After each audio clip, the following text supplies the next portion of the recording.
गया है राजनीति विज्ञान में मैं ये बता रहा था कि यहाँ पर हमारा देश जो है एक संघात्मक देश है। संघात्मक का मतलब यहाँ पर ये है कि हमारी शक्तियों का यहाँ बंटवारा किया गया है। एक तरफ यहाँ पर हमारा केंद्र और एक तरफ राज्य है और बीच में समझ लो राष्ट्रपति है। राष्ट्रपति को जनता अपनी तरफ क्या कहते हैं, यानी राज्य जो है अपने तरफ नहीं खींच सकता और राष्ट्रपति को केंद्र जो है अपनी तरफ नहीं खींच सकता।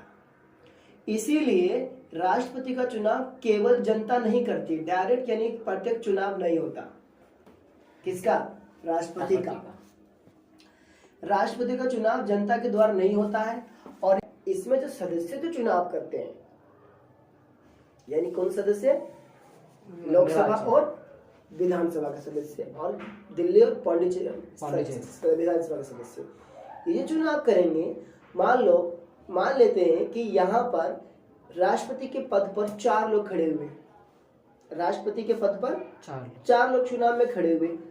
अब बाकी सदस्य जो चुनाव करने वाले हैं तो कैसे करेंगे? तो यहाँ पर क्या करेंगे, जैसे कि नंबर 1 पहला हो गया मान लो राम, दूसरा हो गया यहाँ पर मान लो मोहन, तीसरा हो गया यहाँ पर विश्वास और चौथा हो गया यहाँ पर कोई अशोक, चौथा हो गया। 4 लोग मान लो यहाँ खड़े हुए और सदस्य चुनाव कैसे करेंगे? वो क्या करेंगे, जिनको वो पसंद करते हैं अपनी पसंद के सामने अपना नंबर लिखते हैं। यानी कि मान लो कि राम के सामने अपना पसंद डाला 1 नंबर, किसी ने कोई आया तो मोहन के सामने कोई 2 नंबर डाल दिया, किसी के सामने 1 नंबर 3 नंबर डाले, 4 नंबर डाल दिया। और इस तरीके से किसी ने कोई आया तो फिर राम के सामने किसी ने 3, राम के सामने जो अपने पसंद 3 नंबर लिख दिया, किसी ने 4 नंबर। अब यहाँ पर देखा जाता है इनका चुनाव जीतने के लिए एक शर्त यहाँ पर ये है 50% प्लस 1 जिसका हो गया वो यहाँ पर राष्ट्रपति का बहुमत पास कर जाए, यानी वो राष्ट्रपति विजय घोषित हो जाए।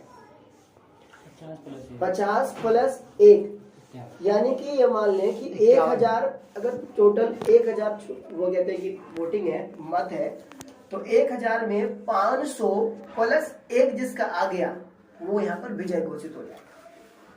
इसमें अब जैसे लोगों ने नंबरिंग किया अपना तो सबको गिना जाएगा कि 1 नंबर वाले कितने हैं, सबको 1 नंबर वाले को गिना जाएगा। फिर 1 नंबर वाले को देखेंगे कितना, 1 नंबर वाले कितने हैं सबको देखा, जिसका ज्यादा होगा उसको फिर क्या कहते हैं अलग हटा के फिर दूसरे वाले के साथ क्या होगा उसको कंपेयर किया जाएगा। फिर इस तरीके से ऐसे क्या कहते हैं कि हाँ वितरण किया जाएगा। अब वहां पर पता चला कि 2 नंबर जो 1 नंबर से कम है तो 2 नंबर को एलिमिनेट कर दिया जाएगा। फिर 1 नंबर को फिर 3 नंबर के साथ वितरण किया जाएगा।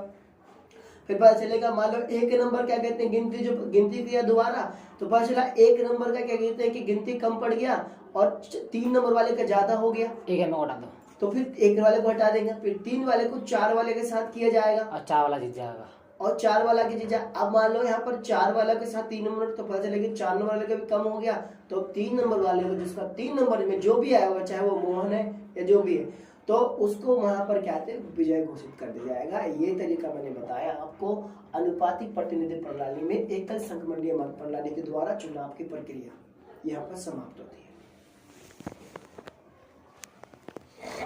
सर प्यार वाला कौन कब आएगा?